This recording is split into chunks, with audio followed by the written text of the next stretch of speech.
Tense ভীতি আমাদের মধ্যে এখনো পর্যন্ত অনেক স্টুডেন্ট রয়ে গেছে যারা টেন্সকে এখনো পর্যন্ত ভয় পায়। স্কুল কলেজ ইউনিভার্সিটি শেষ করে ফেলছে বা কন্টিনিউ করতেছে, স্কুলে পড়তেছে কলেজে পড়তেছে, তারা টেন্স পড়তে গেলে টেন্সের কথা শুনলেই ভয় পায়। কিন্তু আজকে আমি একদম ছোট্ট একটা ক্লাসের মাধ্যমে টেন্সের যে ভয়টা, এইটা একটু হলেও স্টুডেন্টদের কাছ থেকে ভয়টা দূর করার চেষ্টা করব। আচ্ছা, যাই হোক, আমরা আসি টেন্সে। টেন্স টেন্স বলতে কি বোঝায়? ক্রিয়ার কাল বা সময়। এই সব সাধারণ কথা, এগুলো বলে এখন আর লাভ নাই।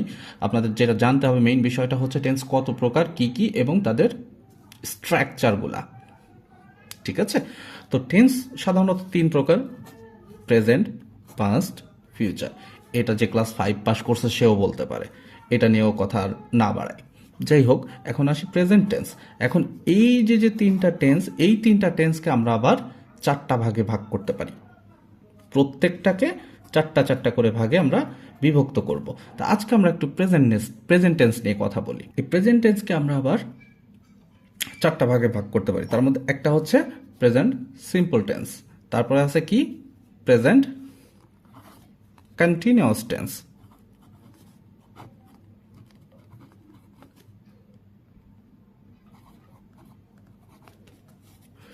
কন্টিনিউয়াস, তারপরে আছে কি পারফেক্ট,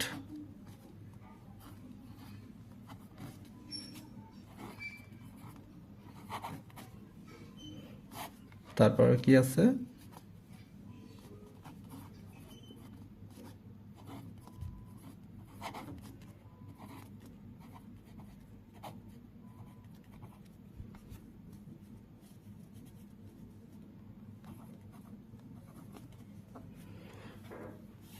পারফেক্ট কন্টিনিউয়াস টেন্স। আচ্ছা, তো এইগুলার যে সংজ্ঞা আছে, আমাদের সংজ্ঞাগুলো না জানলেও চলতেছে, আমাদের জানতে হবে কি এদের স্ট্রাকচারগুলা। আপনি যেখানে যে গ্রামারই শিখতে যান না কেন, যে গ্রামাটিক্যাল রুলস পড়তে যান না কেন, টেন্সের বাইরে কোনো রুলসই আপনার কার্যকরী হবে না। সুতরাং আপনি টেন্স না পারলে আপনি যে গ্রামাটিক্যাল রুলেই হাত দিবেন না কেন, কোনো জায়গায় যে আপনি কিছুই বুঝতে পারবেন না। সুতরাং টেন্সটা আপনার আগে থেকে ভালো করে জানতে হবে।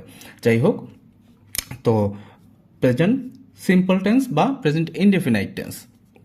প্রেজেন্ট ইনডেফিনাইট টেন্সের একটা স্ট্রাকচার আছে, বা সিম্পল টেন্সের।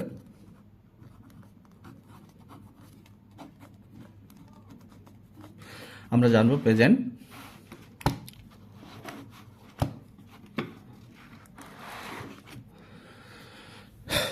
Simple tense. এস বলতে আমরা বুঝবো কি সাবজেক্ট। এখন সাবজেক্ট কি? সাবজেক্ট হচ্ছে একটা সেন্টেন্স বা বাক্য, একটা বাক্যে যে ক্রিয়ার মূল যেটা থাকে, যে ক্রিয়াটা সম্পাদন করে থাকে, তাকেই আমরা বলে থাকি সাবজেক্ট। তাহলে থাকবে কে? একটা সাবজেক্ট। তারপরে কি থাকবে?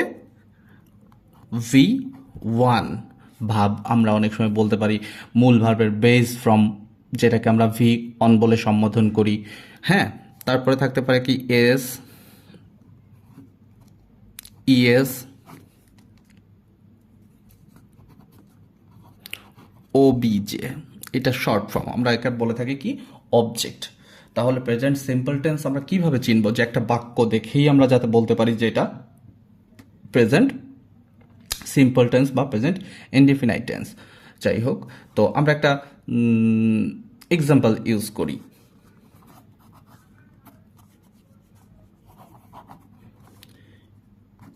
She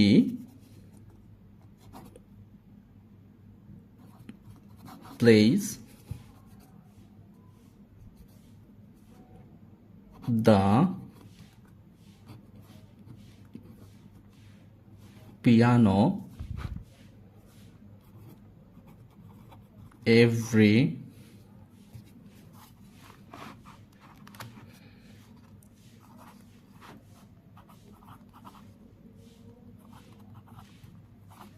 evening.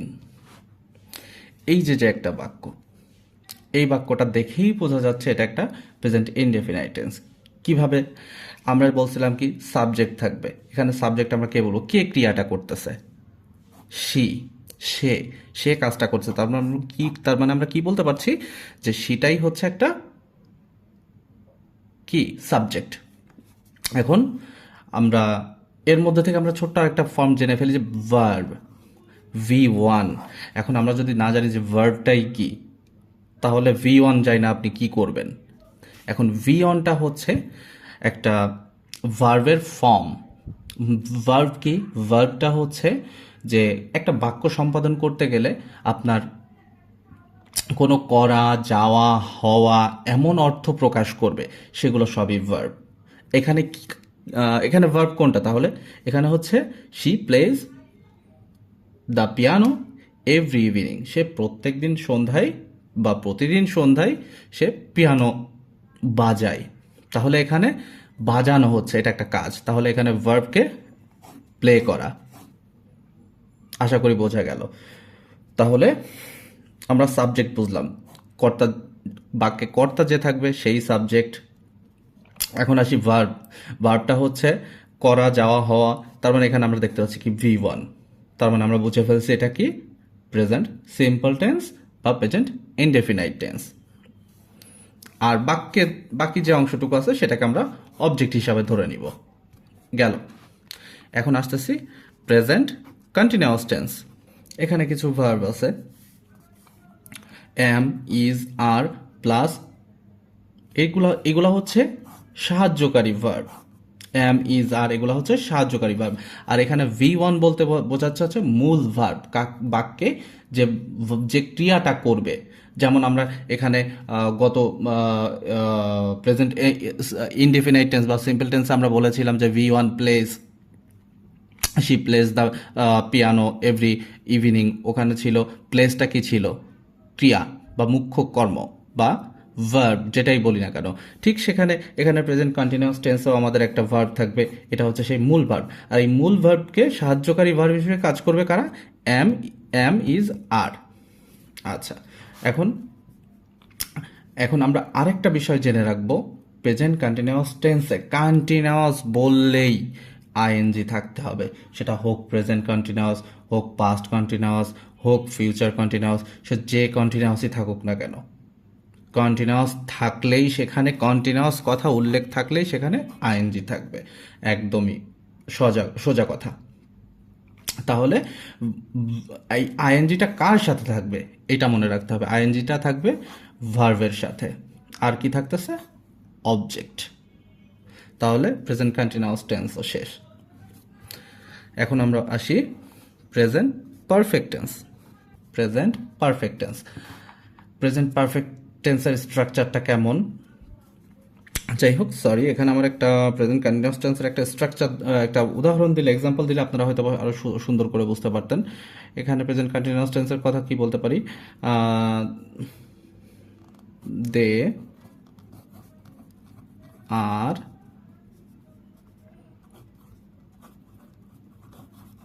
প্লেয়িং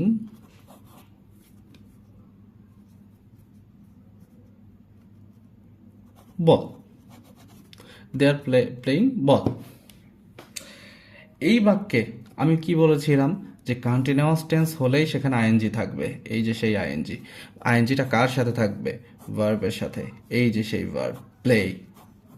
আর এখানে বলেছিলাম অ্যাম, ইজ, আর এই যে তিনটা সাহায্যকারী ভার্ব, এই সাহায্যকারী ভার্বের একটা এখানে থাকতে হবে। এখন দের পরে আর বসে, দের পরে ইজ বসে না, দের পরে অ্যাম বসে না, দের পরে আর বসে। দ্যাটস ওয়াই আমরা বলতে পারি কি they are playing football. Present continuous tense শেষ। এখন আসি present perfect tense. Present perfect টেন্সের স্ট্রাকচারটা এমন, নর্মালি সাবজেক্ট চলে আসবে, সাবজেক্ট প্লাস এখানে সাহায্যকারী ভার্ব হিসেবে কাজ করেছিল কে? ইজ, অ্যাম, আর। ঠিক এখানেও সাহায্যকারী ভার্ব হিসেবে কাজ করবে কে কে? হ্যাভ আর হচ্ছে হ্যাজ প্লাস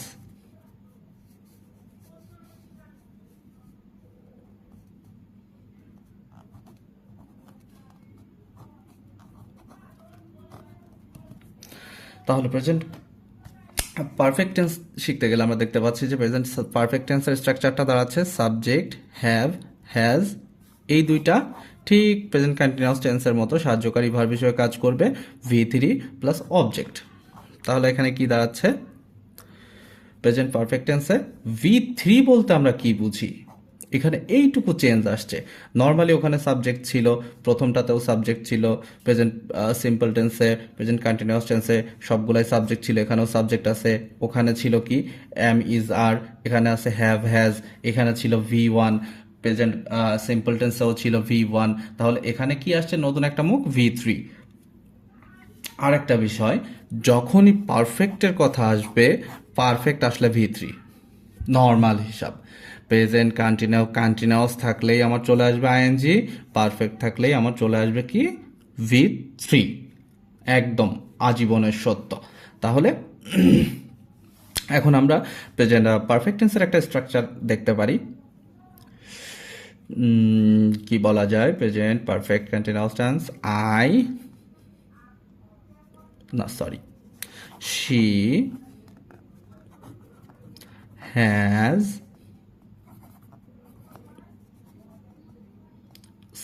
seen that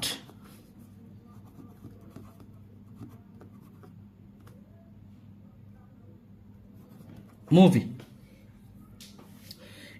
এই যে একটা বাক্য, এখন এই বাক্যটা দেখে আমরা কিভাবে বুঝবো যে present perfect tense. Present perfect টেন্সের স্ট্রাকচারে আমরা কি শিখে আসছি, একটা সাবজেক্ট থাকবে, এই যে সেই সাবজেক্ট, বাক্যে যে কর্ম সম্পাদন করে সেই হচ্ছে সাবজেক্ট। এখন আসি, সাবজেক্টের পরে আমাদের কি থাকবে প্রেজেন্ট পারফেক্ট টেন্সের ক্ষেত্রে হ্যাভ অথবা হ্যাজ, তারপরে কি আসবে V3। তাহলে V3টা কি, ভার্বের পাস্ট পার্টিসিপাল ফর্ম, ভার্বের পাস্ট পার্টিসিপাল ফর্ম। এখন ভার্বের পাস্ট পার্টিসিপাল ফর্ম আমরা কিভাবে বুঝবো, ভার্বের বেস ফর্মটা কি, দেখা যাচ্ছে যে সিকে আমরা যখন পাস্ট ফর্মে নিয়ে যাই তখন সেটা কি হয়ে যায় স, আর যখন সেটাকে পাস্ট পার্টিসিপাল বলি সেটাকে তখন কি বলি সিন। আশা করি আমার কথাটা বুঝতে পারছেন। তাহলে প্রেজেন্ট পারফেক্ট টেন্সে আমরা কি স্ট্রাকচারে দেখতে পাই, subject have has V3 plus object. তাহলে এখানে কি দেখতে পাচ্ছি, she has seen that movie. এখানে সাবজেক্ট খুঁজে পেলাম আমরা শি, তারপরে এখানে সাহায্যকারী ভার্ব হিসেবে হ্যাভ হ্যাজের মধ্যে একটা খুঁজে পাইছি হ্যাজ, তারপরে এখানে এসে দেখতে পাচ্ছি যে V3 ক্ষেত্রে আমরা জানি যে ভার্বের পাস্ট পার্টিসিপল ফর্ম এই যে সেই সিন, এই যে পাস্ট পার্টিসিপল ফর্ম, বাকি যে অংশটা আছে সেটা অবজেক্ট। তাহলে নর্মালি আমরা বুঝতে পারলাম যে প্রেজেন্ট পারফেক্ট কন্টিনিউয়াস টেন্স কিভাবে আমরা চিনে বের করতে পারবো, এটা প্রেজেন্ট পারফেক্ট টেন্স। এখন আসি present perfect continuous. Present perfect continuous টেন্সের ক্ষেত্রে স্ট্রাকচার আমরা কি বলবো, সাবজেক্ট প্লাস হ্যাভ অথবা হ্যাজ প্লাস বিন প্লাস, আমি কি বলছিলাম, কন্টিনিউয়াস থাকলেই কি হবে আইএনজি যোগ হবে। এখন আইএনজিটা কার সাথে যোগ হয়, আমরা আগেই এটা নিয়ে বলছি যে আইএনজিটা সব সময় মূল ভার্বের বেস ফর্মের সাথে যুক্ত হয়।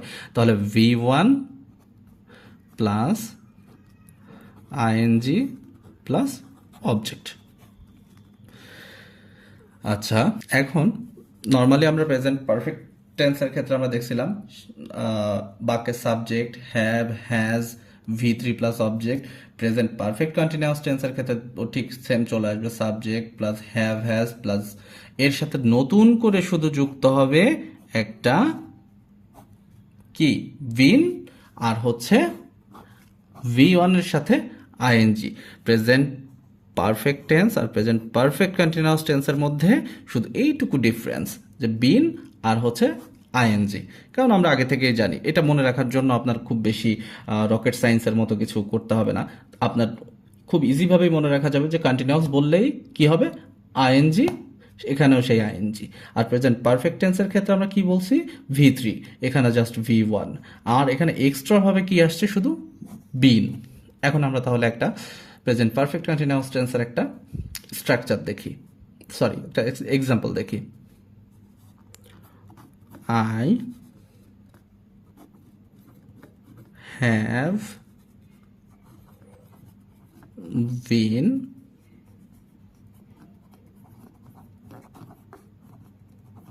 রিডিং আ বুক সিন্স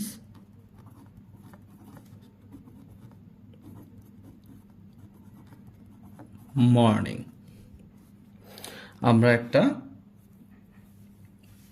আমি একটা বই পড়ছি সিন্স মর্নিং, সকাল থেকে। আরেকটা বিষয়, আপনার present perfect continuous tense present perfect continuous টেন্সের ক্ষেত্রে সবসময় সময়ের একটা উল্লেখ থাকবে, এটা মাথায় রাখতে হবে। এটা চেনার একটা ইজি ওয়ে আর কি।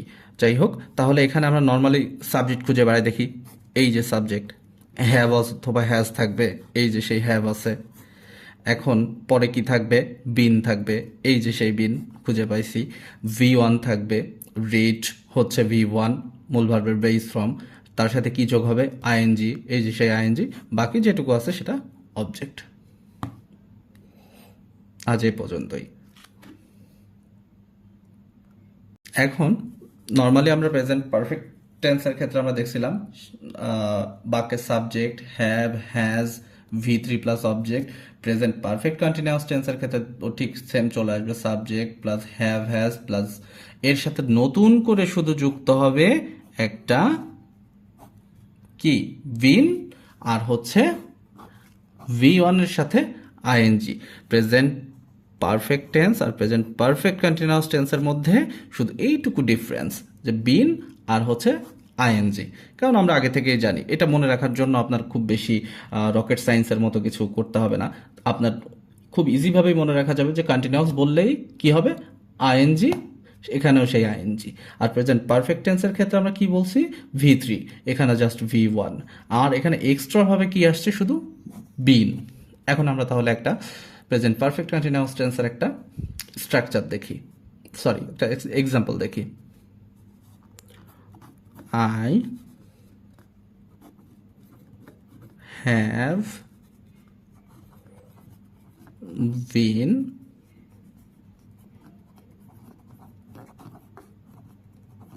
reading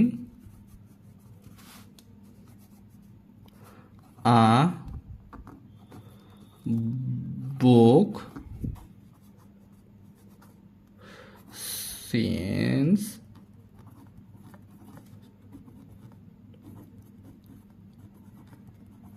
morning।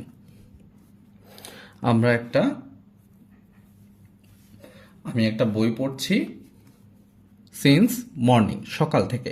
আরেকটা বিষয়, আপনার present perfect continuous tense present perfect continuous টেন্সের ক্ষেত্রে সবসময় সময়ের একটা উল্লেখ থাকবে, এটা মাথায় রাখতে হবে।